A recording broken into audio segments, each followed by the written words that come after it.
Melihat Olive yang pergi tanpa sepatah kata pun, Rico langsung mengejar istrinya lalu menarik tangannya hingga gadis itu terperanjat kaget. Apa yang Bapak? Protes Olive, namun terjeda karena bibirnya sudah dibungkam oleh bibir suaminya itu. Rico nampak merapatkan tubuhnya hingga tidak ada celah di antara mereka. Kamu cemburu, ucapnya seraya menatap lekat Olive yang kini nampak bersemu merah. Tidak, siapa bilang?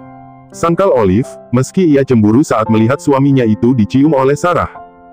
Kalau tidak cemburu kenapa ini tidak ada senyumnya? Rico nampak mencubit gemas pipi Olive. Saya tidak cemburu. Sumut Olive saat merasakan panas di pipinya, kemudian ia mengusapnya beberapa kali. Sedangkan Rico justru terkekeh melihat reaksinya. Kalau cemburu katakan saja, saya suka kok. Ucapnya, saya tidak cemburu. Teriak Olive dengan kesal. Tidak cemburu tapi kok marah. Ledek Rico. Bapak menyebalkan. Olive nampak memukuli dada bidang Rico yang dibalut dengan kemeja kerjanya itu secara membabi buta. Dan itu membuat Rico menatapnya dengan gemas, kemudian ia membawa istrinya itu ke dalam pelukannya. Saya janji, itu terakhir kalinya Sarah menyentuh saya. Ucapnya sembari mengusap lembut punggung Olive yang terisak dalam pelukannya. Benarkah? Olive nampak mengangkat wajahnya menatap suaminya dengan mata sembabnya. Tentu saja sayang, karena hanya kamu satu-satunya istriku. Sahut Rico serius. Olive yang mendapatkan panggilan, sayang, langsung tercengang. Apa Bapak mencintai saya? Tanyanya memberanikan diri. Ya, saya mencintaimu. Sahut Rico. Sejak kapan? Sejak kamu mencuri ciumanku waktu itu mungkin. Sahut Rico. Kalau begitu kenapa Bapak memilih bertunangan dengan Nona Sarah? Tanya Olive lagi. Maaf, waktu itu saya belum menyadari perasaan saya. Sahut Rico. Tapi sekarang saya sangat sadar, saya mencintaimu Olivia Jensen. Ucapnya lagi dengan tegas. Olive nampak menatap lekat suaminya, ia ingin mencari sedikit kebohongan dari sorot mata pria itu tapi ia tidak bisa menemukannya. Seandainya kamu mengetahui jika aku adalah gadis kecil yang selalu mengganggumu dulu dan bahkan sudah merebut ayahmu, apa kamu akan tetap mencintaiku?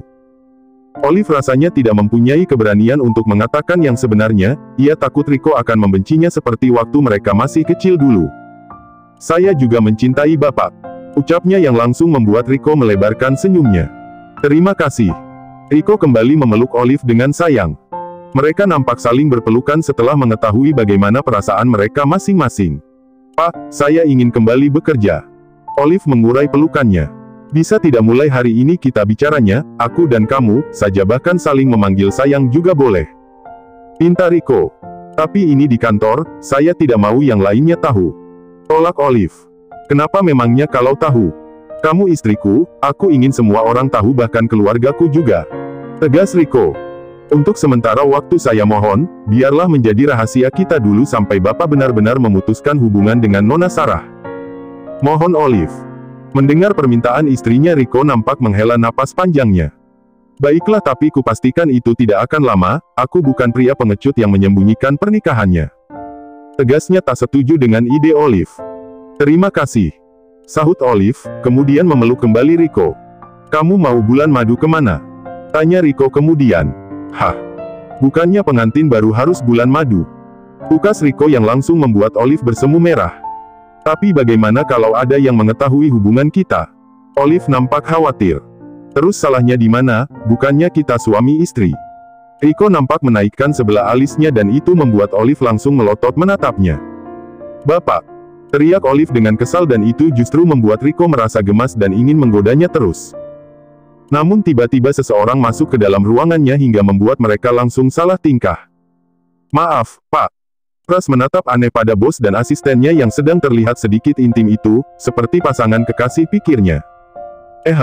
Rico nampak berdehem kemudian ia mulai membuka suaranya. Apa kamu tidak bisa mengetuk pintu terlebih dahulu sebelum masuk? Tegurnya pada Pras, kemudian ia berlalu menuju kursi kerjanya. Sedangkan Olive segera berlalu pergi, semoga saja Pras tidak mencurigai mereka berdua. Maaf Pak, tadi saya sudah mengetuk pintu. Sahut Pras seraya mengikuti langkah Rico. Katakan ada apa? Tanya Rico kemudian, setelah ia sudah duduk di kursi kerjanya, pandangannya fokus pada layar CCTV yang menampakkan Olive sedang terlihat gelisah di tempat duduknya. Ini ada laporan yang harus Anda tangani. Pras memberikan berkas yang ia bawa tadi. Letakkan saja di situ. Sahut Riko yang masih menatap layar CCTV yang tersambung di layar komputernya. Apa Bapak ada masalah? Tanya Pras penasaran. Tidak. Sahut Riko, ia langsung mengambil berkas tersebut. Setelah memeriksanya ia segera membubuhi tanda tangannya, kemudian memberikannya kembali pada Pras. Terima kasih Pak, kalau begitu saya permisi. Pras segera berlalu pergi, namun saat berada di ambang pintu ia menatap kembali bosnya itu yang terlihat sedang senyum-senyum sendiri melihat layar komputernya. Ada apa dengan, bos? Baru kali ini beliau terlihat sebahagia itu. Gumamnya. Setelah menutup pintu ruangan Riko, ia nampak menatap Olive yang terlihat sedang bermain ponsel sembari tersenyum sendiri juga. Aneh. Gumam lagi. Waktu berjalan begitu cepat kini siang pun berganti malam dan waktu menunjukkan pukul 7 malam Riko baru pulang ke apartemennya. "RGGH, apa yang kamu lakukan?" teriak Olive terkejut saat dirinya yang tadi sedang berendam di bathtub tiba-tiba saja suaminya itu mengecupi punggungnya dari belakang. Sepertinya laki-laki itu baru pulang dari kantornya, karena tubuhnya masih terbalut ke meja kerjanya. Sedangkan Olive sudah 2 jam yang lalu tiba di apartemennya tersebut. "Kamu menggodaku, sayang," ukas Riko dengan suara seraknya. "Dasar mes asteris M." Rutuk Olive dengan menutup 2 aset bagian atasnya itu dengan kedua tangannya, ia merutuki dirinya sendiri bisa-bisanya ia tertidur saat berendam. "Kamu terlalu seksi, sayang." Mendadak tenggorokan Riko kering saat menatap 2 gundukan milik istrinya yang tak tertutup sempurna. Baru kali ini ia begitu tergila-gila dengan tubuh seorang wanita, padahal setiap hari ia sudah melihat tubuh seksi banyak wanita yang lalu lalang di jalanan maupun perkantoran. Merasa tak leluasa, Riko langsung mengangkat tubuh wanita itu lalu membawanya ke atas ranjang empuknya. "Aku menginginkanmu, apa boleh aku minta malam pertama kita sekarang?" mohon Riko. Sedangkan Olive langsung memicing. "Bukannya ini malam kedua kita?" ucapnya, mengingat bagaimana waktu itu mereka telah tidur bersama saat sama-sama mabuk. Mendengar perkataan istrinya, Riko nampak menelan salivanya. Hampir saja ia keceplosan, ia harus mencari alasan bisa-bisa malam pertamanya akan gagal lagi jika istrinya itu mengetahui kebohongannya. "Aku menginginkanmu, apa boleh aku minta malam pertama kita sekarang?" mohon Riko mengulang. "Maksudku malam pertama setelah pernikahan kita," ukasnya kemudian. "Maafkan aku." Olive nampak mengiba, meski saat ini penampilannya sangat siap untuk diterjang oleh suaminya itu. Gadis itu nampak memohon dengan wajah memelas hingga membuat hasrat Riko menguar begitu saja. "Baiklah, aku akan menunggu sampai kamu siap," ucapnya dengan wajah kecewa, kemudian menarik selimut lalu menutupi tubuh polos istrinya tersebut. Setelah itu ia berlalu pergi, namun saat mau melangkah Olive langsung memegang tangannya. "Maafkan, aku," ucapnya sekali lagi dengan perasaan bersalah karena telah menolak keinginan suaminya. Riko tersenyum kemudian menunduk lalu mengecup kening istrinya itu. "Aku akan mengatur jadwal bulan madu kita," ucapnya kemudian. "Tapi, aku tidak suka penolakan, sayang," potong Riko. Setelah itu ia berlalu masuk ke dalam kamar mandi. Melihat suaminya pergi, Olive nampak menyesal. "Aku juga menginginkanmu, tapi aku takut dengan hubungan yang belum jelas ini," gumamnya dalam hati. Keesokan harinya, "Pak Riko sedang meeting, Nona," ukas Olive saat melihat Sarah berjalan ke arahnya. "Aku tidak sedang mencari Riko, aku hanya ingin bertemu denganmu," sahut Sarah dengan ramah. "Maaf kalau boleh tahu, ada apa ya Nona?" tanya Olive penasaran. "Bisakah kita bicara sambil makan siang saja?" ucapnya seraya melihat jam yang melingkar di pergelangan tangannya yang kebetulan menunjukkan waktunya makan siang telah tiba. Baiklah." Olive mengangguk setuju, kemudian ia segera mengambil tasnya. Setelah itu mereka segera pergi ke kafe seberang kantor tersebut. "Jadi bagaimana hubunganmu dengan Kak Din? Aku dengar dari Tante Ariana kalian akan menikah," tanya Sarah sesampainya di kafe. "Saya belum memikirkan hal itu Nona, jadi ada hal penting apa hingga membuat Nona Sarah ingin menemui saya?" tanya balik Olive, ia berharap wanita itu belum mengetahui hubungannya dengan Riko. "Kamu wanita yang to the point ya?" ukas Sarah sembari terkekeh. "Sebagai seorang asisten saya memang harus cepat tanggap, Nona," tegas Olive. "Baiklah, aku percaya itu. Kekasihku tidak mungkin merekrutmu kalau kamu tidak kompeten," sahut Sarah. "Oh ya karena kita nanti akan menjadi keluarga, bisakan kamu membantuku?" mohon Sarah kemudian. "Maksud Anda?" Olive nampak tak mengerti. Aku mengenal Riko sejak sekolah, bisa dibilang aku satu-satunya wanita yang dekat dengan dia dan kamu pasti bisa menebakkan seberapa dekat hubungan kami. Ukas Sarah panjang lebar. Tentu saja kalian pasti sangat dekat. Ujar Olive menanggapi, meski ia sedikit kecewa karena harusnya yang menjadi teman dekat Riko dari kecil adalah dia. Tapi beberapa waktu lalu tiba-tiba Riko ingin memutuskan pertunangan kami dan tentu saja aku menolaknya. Hanya aku satu-satunya wanita yang pantas bersamanya. Ujar Sarah berapi-api. Kenapa bisa? Bukannya Pak Riko sangat mencintai Anda? Pancing Olive kemudian. Dia tergoda dengan wanita lain. Sahut Sarah. Benarkah? Olive jadi merasa bersalah. Wanita itu pasti bukan wanita baik-baik, wanita penggoda yang sudah membuat Riko berpaling dariku. Ucap Sarah dengan kesal. Sedangkan Olive nampak menelan ludahnya, ingin sekali ia berteriak pada wanita itu jika dirinya bukan wanita penggoda. Namun jika ia melakukan itu, bisa dipastikan Sarah akan langsung menerkamnya tanpa ampun. Jadi kamu mau kan membantuku? Imbu Sarah lagi dengan nada memohon. Saya tidak tahu harus membantu dalam hal apa, Nona. Olive nampak tak mengerti.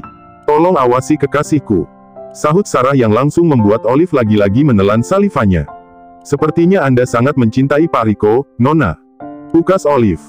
Tentu saja, siapa wanita yang tidak menyukainya selain tampan dia juga kaya. Sahut Sarah. Hah. Olive langsung terperangah mendengar jawaban Sarah yang begitu jujur. Maksudku sebagai seorang wanita kita tidak usah munafik, kamu atau semua wanita di dunia ini juga pasti sama sepertiku kan menginginkan seorang suami yang kaya dan tampan. Sahut Sarah meralat perkataannya. Tapi Nona Sarah kan juga kaya. Ucap Olive menyanjungnya. Tapi bukan berarti aku mempunyai suami miskin, paling tidak dia sederajat denganku. Ukas Sarah. Olive masih merasa tidak percaya dengan ucapan yang keluar dari mulut Sarah, wanita cantik dan terhormat sepertinya ternyata sangat angkuh dan sombong. Apa perangainya di depan Riko dan keluarganya selama ini hanya kepalsuan belaka? Tapi bagaimana kalau Pak Riko tiba-tiba menjadi miskin, apa Anda akan meninggalkannya? Pancing Olive, ia jadi semakin tertarik mencari tahu sosok wanita itu.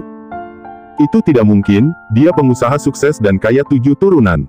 Sahut Sarah. Tapi bukannya takdir bisa membolak-balikkan keadaan seseorang. Olive mencoba berargumen. Yang jelas aku tidak bisa hidup miskin dan aku yakin Riko tidak akan bangkrut. Tegas Sarah yang langsung membuat Olive menghela napasnya, ia jadi semakin yakin untuk merebut Riko dari wanita matre macam Sarah. Baiklah, kalau begitu apa yang bisa saya bantu? Tanya Olive kemudian. Jadilah mata-mataku, laporkan semua kegiatannya terutama wanita yang dia temui. Perintah Sarah. Baik. Sahut Olive. Bagus, aku akan membayarmu mahal. Tidak perlu Nona, saya ikhlas membantu Anda. Tolak Olive. Beberapa saat kemudian tiba-tiba Riko mendatangi mereka, setelah selesai meeting tadi pria itu tak mendapati istrinya di meja kerjanya. Kemudian ia mencoba menghubunginya tapi ponselnya tidak aktif, namun saat melihat mobilnya masih berada di tempat parkir ia tahu gadis itu pasti sedang makan siang di salah satu kafe western seberang kantornya. Lalu ia segera menyusulnya, namun saat melihat istrinya itu sedang bersama dengan Sarah ia nampak terkejut sekaligus khawatir. Sayang kamu kesini. Sarah terlihat bahagia saat Riko mendatanginya. Kemudian ia segera beranjak dari duduknya untuk memeluk laki-laki itu, namun Riko langsung menghindar. Kenapa? Biasanya kamu tidak pernah menolakku. Tanya Sarah dengan kecewa. Sarah please, hubungan kita sudah berakhir. Harusnya kamu mengerti itu. Tegas Riko. Aku tidak mau sayang, aku tidak mau. Jika kamu meninggalkanku aku akan mengakhiri hidupku. Ancam Sarah dengan berderai air mata, kemudian ia mengambil gunting dari dalam tasnya untuk melukai dirinya namun Riko langsung merebutnya. Kamu jangan gila, Sar. Hardik Riko seraya melemparkan gunting tersebut. Aku mencintaimu, ku mohon jangan tinggalkan aku. Lirih Sarah yang kini dalam pelukan Riko. Riko yang merasa tidak tega hanya bisa menenangkan wanita itu, bagaimanapun juga ia sangat menyayangi Sarah sebagai seorang sahabat. Sedangkan Olive yang melihat itu nampak kecewa, namun ia mencoba berbesar hati. Setelah itu diam-diam ia meninggalkan restoran tersebut meski belum sempat menyentuh makanannya. Sepotong steak yang tadinya terlihat menggoda kini sedikitpun ia tak berselera. Ia keluar dari restoran tersebut, lalu menyusuri jalan perkantorannya. Kemudian ia duduk di kursi taman tak jauh dari kantornya tersebut, lalu air mata yang sedari tadi ia tahan kini mengalir deras. Kamu baik-baik saja, nak? Mendengar suara seseorang membuat Olive langsung mengangkat wajahnya. Nyonya. Olive nampak terkejut saat melihat Ariana sudah berada di hadapannya. Olive. Ariana pun terkejut saat gadis yang sedang duduk menunduk sambil terisak itu ternyata adalah Olive, sekretarisnya Rico. "Kamu baik-baik saja?" tanya Ariana dengan khawatir. "Saya baik-baik saja, Nyonya," sahut Olive. "Tapi kenapa kamu menangis? Apa putra saya berlaku kasar padamu?" tanya Ariana seraya duduk di samping gadis itu. "Iya, putra Anda mematahkan hati saya," teriak Olive dalam hati. Kemudian ia menggelengkan kepalanya. "Saya hanya rindu orang tua saya." Dustanya. Mendengar itu Ariana nampak berkaca-kaca, gadis itu mengingatkan pada dirinya sendiri. "Ya aku mengerti, sebelumnya Din sudah menceritakan segalanya. Kalau kamu sebatang kara, saya juga dulu seperti itu. Jadi saya tahu bagaimana rasanya," ucap Ariana lalu membawa Olive ke dalam pelukannya. Mereka nampak cukup lama berpelukan, setelah merasa tenang kemudian Ariana mengurai pelukannya. "Menikahlah dengan Din, kami pasti akan senang menerima kamu sebagai keluarga kami," bujuk Ariana. Namun Olive langsung menggelengkan kepalanya. "Kenapa? Apa sudah ada laki-laki lain yang kamu cintai?" tanya Ariana kemudian. "Saya mencintai putra Anda, Nyonya." Olive hanya bisa mengatakannya dalam hati, sungguh ia tidak ingin terjebak dalam situasi seperti ini. "Seandainya putra saya belum bertunangan, mungkin kamu pantas buat dia. Saya lihat kalian nyambung dalam pekerjaan, karena selama ini Rico tidak pernah dekat dengan seorang wanita kecuali Sarah dan saya sedikit terkejut saat dia memintamu menjadi sekretarisnya," ukas Ariana yang langsung membuat Olive menatapnya. "Apa selama kamu bekerja dengannya, putra saya pernah menemui seorang wanita selain Sarah?" tanya Ariana kemudian. "Tidak, Nyonya," sahut Olive. "Baiklah, sepertinya kamu tidak bisa kembali ke kantor dalam keadaan seperti ini. Bagaimana kalau ikut saya saja?" ajak Ariana kemudian. "Tapi Nyonya, kamu kirim pesan saja pada putra saya jika kamu kurang sehat, dia pasti mengerti kok," potong Ariana meyakinkan. "Baiklah." Olive mengangguk setuju, kemudian ia mengirim pesan pada Rico. "Sudah. Baiklah ayo." Ariana langsung berdiri yang diikuti oleh Olive, kemudian mereka berlalu meninggalkan taman tersebut. Sementara itu Rico yang berhasil menenangkan Sarah dan mengantarnya pulang, ia segera kembali ke kantornya. "Di mana kamu, sayang?" Rico nampak mengusap wajahnya dengan kasar, saat tak menemukan istrinya di sana. Ia pikir gadis itu kembali ke kantor, namun perkiraannya salah. Istrinya itu pasti sedang marah saat ini. Lalu saat ia akan pergi untuk mencarinya tiba-tiba terdengar notifikasi di ponselnya, kemudian ia segera membukanya. "Aku sedang ingin sendiri, tolong jangan mencariku." Setelah membaca pesan yang dikirim oleh Olive, Rico semakin frustrasi. Bayangan Olive akan pergi meninggalkannya tiba-tiba terlintas di benaknya. Tidak, dia tidak boleh pergi. Rico langsung keluar dari ruangannya, ia harus segera mencari istrinya sebelum terlambat. "Pak, Anda sedang ditunggu di ruang meeting." Pras langsung mengingatkan Rico saat berpapasan di depan lift. "Batalkan saja," perintah Rico. "Tapi ini sangat penting Pak," bujuk Pras. "Tapi Olive lebih penting dan ini menyangkut hidup saya," tegas Rico seraya masuk ke dalam lift. Mendengar perkataan Rico, Pras nampak tercengang. Apa hubungannya Olive dengan Pak Rico? Gumamnya sembari menatap pintu lift yang sudah tertutup. Beberapa saat kemudian, Rico yang sudah sampai di unit apartemennya nampak lega saat melihat barang-barang istrinya masih utuh di tempatnya. Rico mencoba menghubungi ponsel Olive beberapa kali namun selalu di luar jangkauan. "Kamu di mana, sayang?" gumamnya, kemudian ia berlalu pergi untuk mencari gadis itu. Sementara itu Ariana yang membawa Olive bersamanya nampak menghentikan mobilnya di pinggir jalan. "Kita mau kemana, Nyonya?" tanya Olive kemudian. "Ayo turunlah dan tolong bantu saya membawa buku-buku itu ya," ukas Ariana seraya menunjuk tumpukan buku di kursi belakang. "Baik," sahut Olive. Mereka berjalan menuju bawah jembatan layang yang nampak beberapa anak jalanan sudah berkumpul di sana. "Oma!" teriak anak-anak tersebut saat melihat Ariana datang. "Hai sayang, Oma bawakan buku baru buat kalian," sahut Ariana dengan mengulas senyumnya. "Hore!" Anak-anak jalanan tersebut nampak sangat antusias. Olive yang melihat mereka langsung terharu, mereka semua seperti dirinya yang hidup sebatang kara.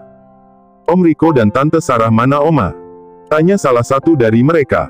"Mereka sedang sibuk sayang," sahut Ariana. "Tante ini siapa?" Tanyanya lagi menunjuk ke arah Olive. Ini Tante Olive, temannya Oma. Sahut Ariana. Tantenya cantik, kenapa Tante tidak menikah dengan Om Rico saja? Ucap anak tersebut yang langsung dianggukin oleh yang lain. Nggak boleh bilang begitu, sayang. Kan Om Rico-nya sudah sama Tante Sarah. Kali ini Olive yang menimpali. Tapi Om Rico lebih cocok dengan Tante, ya kan teman-teman? Tantenya kelihatan baik, tidak seperti Tante Sarah suka pura-pura baik. Ucap salah satu dari mereka lagi. Iya benar, kemarin waktu kita ketemu di lampu merah lalu kita sapa malah kita dipelototin ya kan? Ucap yang lain seraya meminta persetujuan teman-temannya. Nggak boleh bilang begitu sayang, mungkin Tante Sarahnya lagi capek atau kalian salah orang. Olive nampak menasihati. Kami tidak salah orang, Tante. Sahut mereka. Sudah-sudah bagaimana kalau Tante bacain cerita saja? Bujuk Olive mengalihkan pembicaraan. Setuju Tante. Sahut mereka serentak. Sedangkan Ariana nampak tersenyum menatap anak-anak kurang beruntung itu sedang tertawa bahagia, namun senyumnya langsung menyurut saat memikirkan perkataan mereka tadi. Hingga malam hari Olive baru kembali ke apartemennya, setelah membuka pintu unitnya lalu ia menyalakan lampunya. Namun ia langsung terkejut saat melihat Rico tengah duduk menunggunya di sofa ruang tamunya dalam keadaan berantakan. Kemeja kerja laki-laki itu terlihat kusut bahkan kancingnya sudah terbuka setengah, rambutnya berantakan dan wajahnya menegang. Kak kamu? Olive nampak terkejut. Dari mana? Tanya Rico dengan nada dingin.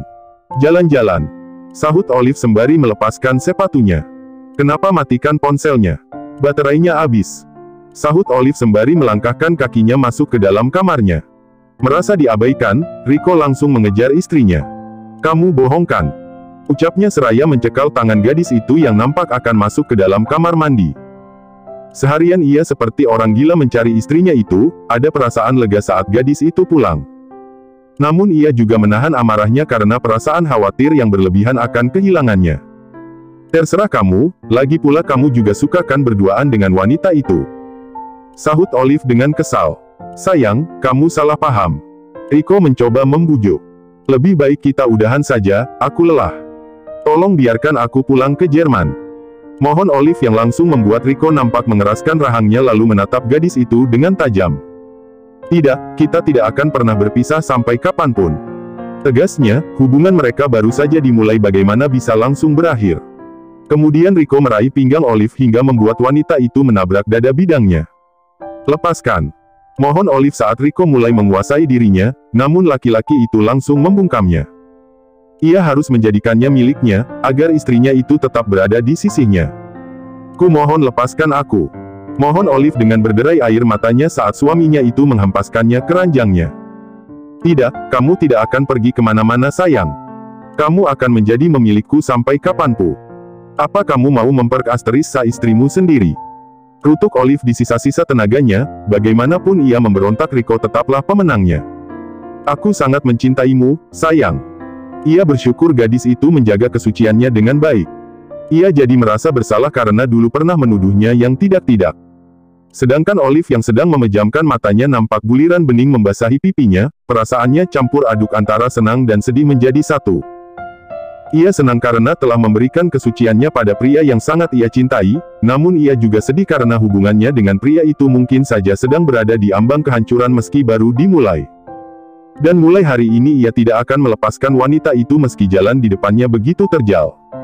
Istirahatlah sayang, karena selanjutnya aku akan terus menginginkanmu. Gumamnya seraya mengusap peluh di dahi istrinya yang nampak terlelap dalam pelukannya.